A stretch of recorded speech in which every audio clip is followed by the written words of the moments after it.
অসম আৰু অসমীয়াৰ কাৰণে সদায় আছোঁ আৰু থাকিম বিতৰ্কত সোমাই অসমীয়া জাতিৰ কাৰণে ৰাইজৰ কাৰণে অসমীয়াৰ কাৰণে মাত মাতাৰ কাৰণে প্ৰথমতে বিলাসী থানা অসমৰ ল'ৰাক বিহাৰী সম্প্ৰদায়ৰ ব্যক্তিসকলে মাৰিছিলে গতিকে সেইটো সময়ত আমাৰ তাতে আমাৰ ল'ৰাখিনি আছিলে গতিকে আমাৰ অসমীয়া ল'ৰাৰ ওপৰত অত্যাচাৰ কৰাৰ কাৰণে বিলাসী থানা অসম সেইটো সময়ত উপস্থিত আছিলে আৰু তাৰোপৰি তাতে খিলঞ্জীয়া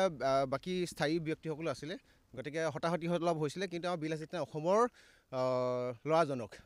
প্ৰথমতে বিহাৰী সম্প্ৰদায়ৰ ব্যক্তিজনে 4-5জনে লগ লাগি মানে গোলাগুলকৈ পিটন দিছিলে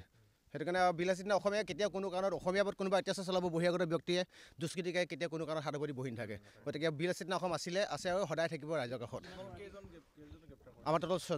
ছজনক গ্ৰেপ্তাৰ কৰিছে আজি আপোনালোকে ইতিমধ্যে গম পাইছে যে আমাৰ 6জনকে আমাৰ সদস্যক গ্ৰেপ্তাৰ কৰিছে আৰু গ্ৰেপ্তাৰ কৰাৰ যোনটো কাৰণ হৈছে যে প্ৰথমতে আমাৰ এজন সৈনিকক গোলাগুলকৈ পিটা হৈছিলে চিটুৱেশ্যনটো গম ল'বলৈ তেখেতলোক গৈছিলে কিন্তু তেতিয়া চিটুৱেশ্যনটো আনকণ্ট্ৰলেবল হৈ গ'ল আৰু অলপমান তৰ্কাতৰ্কি হৈছিলে কিন্তু তাতো পাব্লিকো বহু সংখ্যক জমা হৈছিলে আৰু পাব্লিকেও তেওঁলোকক এটা শিক্ষা হিচাপে তেওঁলোকেও প্ৰসাৰ কৰিছিলে ঠিক এনেকুৱা নহয় যে বিলাসী থানাৰ সৈনিকসকলেই তাত মাৰপিট কৰিছিলে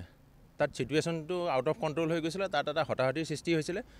সেইটোৱে বিশেষ তেনেকৈ মানে বিলাসী থানাই যে বোলে পৰিস্থিতি আউট অফ কণ্ট্ৰল কৰিছিলে তেনেকুৱা বুলি নহয় তাতে পাব্লিকো ইনভলভ আছিলে পুলিচো আছিলে তাত সকলোখিনি মানে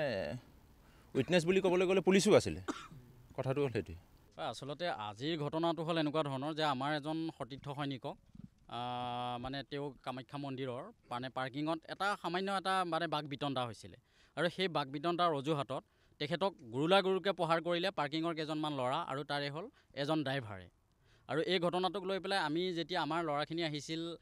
কামাখ্যা মন্দিৰ দৰ্শনৰ কাৰণে আৰু আমাৰ যিহেতু বিলাসী থানা গুৱাহাটীৰ বিভিন্ন প্ৰান্তত আমাৰ সদস্যবিলাক আছে আৰু তেওঁলোকক যেতিয়া কথাটো অৱগত কৰিলে যে ঘটনাটোনো কি ঘটিছিল এই সম্পৰ্কত জানাৰ কাৰণেহে আমাৰ ল'ৰাখিনি তাত উপস্থিত হৈছিল কিন্তু উপস্থিত হোৱাৰ লগে লগে তেওঁলোকে মানে কি এনেকুৱা এটা অপ্ৰীতিকৰ পৰিৱেশ সৃষ্টি কৰিলে তাৰ যিকেইজন পাৰ্কিঙৰ ল'ৰা আপোনালোকে পাৰ্কিঙৰ ল'ৰাকেইজনৰ তেওঁলোকৰ চৰিত্ৰ আৰু পাৰ্কিঙৰ ল'ৰাকেইজনক কেনেকুৱা ধৰণৰ তেওঁলোকৰ চাৰিত্ৰিক দিশটো এই সম্পৰ্কত যদি লোকেল মানুহখিনি বা স্থানীয় মানুহখিনিক সোধে আপোনালোকে জানিব পাৰিব যে তেওঁলোকে তাত